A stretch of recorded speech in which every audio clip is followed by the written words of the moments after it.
ఒకప్పుడు ఒంటిమిట్ట ప్రాంతం అంతా కూడా కీకారణ్యంలో ఉండేది. రామచంద్రుడి 14 ఏళ్ల వనవాస సమయంలో సీతాలక్ష్మణ సమేతుడై ఈ అరణ్యంలో కొంతకాలం గడిపినట్లు పురాణాల ద్వారా తెలుస్తుంది.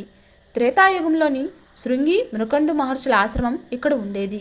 వాళ్ళు చేస్తున్న యజ్ఞ యాగాదులకు రాక్షసుల వలన విఘాతం ఏర్పడుతూ ఉండటంతో మహర్షులు శ్రీరాముడిని శరణు వేడారు.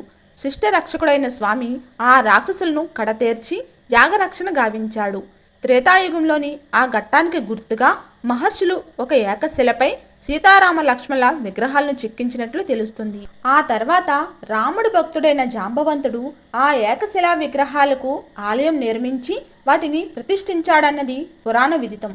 రాముడు శృంగి మృకండు మహర్షులను కలిసే సమయానికి హనుమంతుడు స్వామివారికి పరిచయం కాకపోవడం వల్లనే మహర్షులు కేవలం సీతారామ లక్ష్మణుల విగ్రహాలను మాత్రమే చెక్కించారని ఆధ్యాత్మికవేత్తలు అంటున్నారు.